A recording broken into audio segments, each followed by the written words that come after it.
જેમ્સને દેખાયા હતા. ત્યારે તે હજુ જેરુસલેમમાં જીવતા હતા. તે એક થાંભલા પર દેખાયા અને જેમ્સને તે સ્થાન પર તેના સન્માનમાં એક શ્રાઇન બનાવવાનું કહ્યું. ઐતિહાસિક મહત્વ: ઝરાગોઝામાં Basilica of Our Lady of the Pillar એ વિશ્વના સૌથી જૂના મેરિયન મંદિરોમાંનું એક છે. અવર લેડી ઓફ ધ પિલરનો તહેવાર 12 ઓક્ટોબરે ઉજવવામાં આવે છે.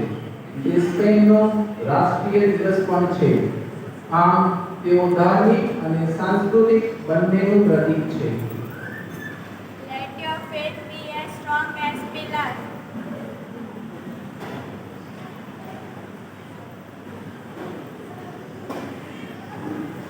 Our Lady of Montserrat, Our Lady of Montserrat પ્રત્યેની ભક્તિ યુરોપમાં સૌથી જૂની છે.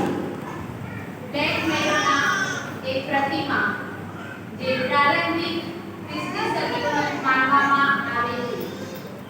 તે મૂડી આક્રમણ દરમિયાન પર્વતોમાં છુપાયેલી હતી અને પછીથી તેને ફરીથી શોધી કાઢવામાં આવી હતી.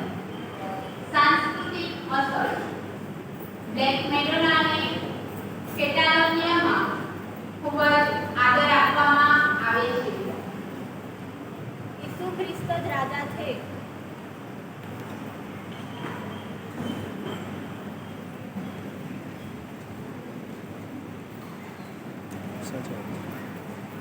અવર લેડી ઓફ લોરેટો.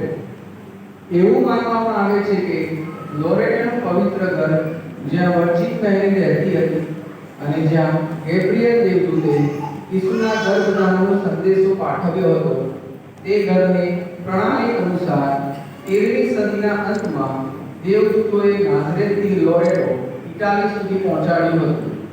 જો કે કેટલાક સૂચવે છે કે તેને મુસ્લિમ આક્રમણકારોથી બચાવવા માટે માનવ હાથ દ્વારા ખસેડવામાં આવ્યું હતું.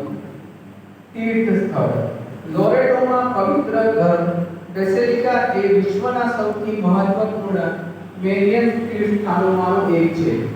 લોરેટોની લીટની મરિયમ માટેની અરજમાળા આ ભક્તિમાંથી ઉદ્ભવી અને આજે આપણે તેનો વ્યાપકપણે ઉપયોગ કરીએ છીએ. ઈશ્વરનો શબ્દ આપણી વચ્ચે વસે.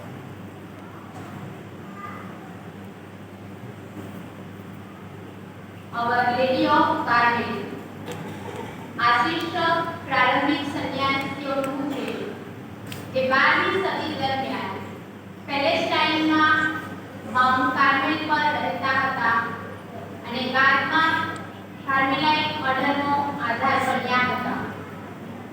કાર્મેલાઇટ્સે મેરીને તેમના આશ્રયદાતા તરીકે સ્વીકાર્યા અને 1251માં સેન્ટ સાયમન સ્ટોક, એક કાર્મેલાઇટ ધર્મગુરુ, તેમના રક્ષણ અને કૃપાના સંકેત તરીકે મેરી પાસેથી બ્રાઉન સ્કેપ્યુલર પ્રાપ્ત કર્યું.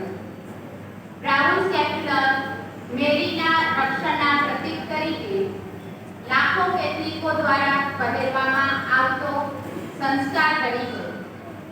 એમનું વચન છે કે જેઓ તેને પહેરીને મૃત્યુ પામે છે તેઓ શાશ્વત અગ્નિનો ભોગ બનશે નહીં. માઉન્ટ કાર્મેલનો તહેવાર 16 જુલાઈના રોજ ઉજવવામાં આવે છે. Climb the Mount of Carmel and attain God.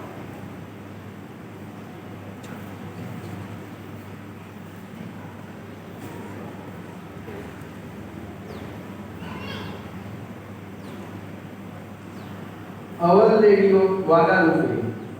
ગ્વાદાલુપેના માતા મરિયમ કેથલિક ધર્મમાં ખૂબ જ આદરણીય છે, ખાસ કરીને મેક્સિકો અને લેટિન અમેરિકામાં. તેમની વાર્તા એક વિશિષ્ટ દ્રષ્ટિ સાથે જોડાયેલી છે, જે વિશ્વાસ, સાંસ્કૃતિક ઓળખ અને સામાજિક ન્યાયનું પ્રતીક બની ગઈ છે. અહીં મુખ્ય ઘટનાઓ અને મહત્વનો સારાંશ છે. દર્શન: વાર્તા 9 ડિસેમ્બર 1531ના રોજ શરૂ થાય છે, જ્યારે જુઆન ડિએગો નામના મૂળ એઝટેક વ્યક્તિએ મેક્સિકો સિટીની નજીક ટેપિયા હિલ નજીક ચાલતી વખતે પ્રકાશથી ઘેરાયેલી એક મહિલાના દર્શન જોયા હોવાની જાણ કરી હતી. પોતાની જાતને વર્જિન મેરી તરીકે ઓળખાવનાર મહિલાએ જુઆન ડિએગોને તેના માનમાં તે જગ્યા પર એક શ્રાઇન બાંધવા કહ્યું હતું. ચમત્કારિક છબી.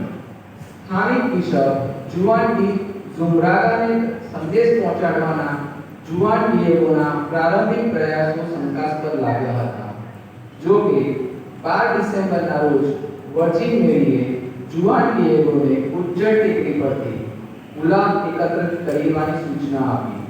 જ્યારે જુઆન ડિએગોએ બિશપને આ ગુલાબ રજૂ કર્યા ત્યારે તેના ટીમમાં એટલે કે શાલ પર વર્જિન મેરીની છબી ચમત્કારિક રીતે છપાયેલ હતી.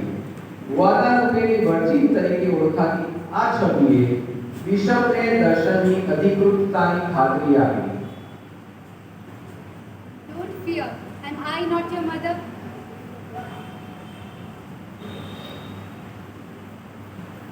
ગાડી અહીંયા કાર પાર્ક કરેલી છે ત્યાં ગ્રાઉન્ડમાં, એ અત્યારે મળી રહી છે.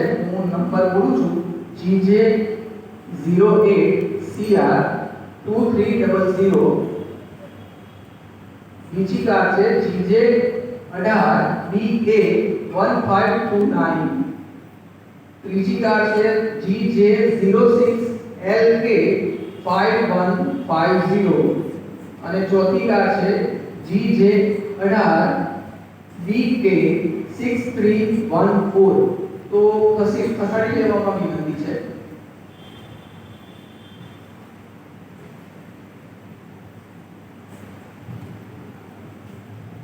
Mount May.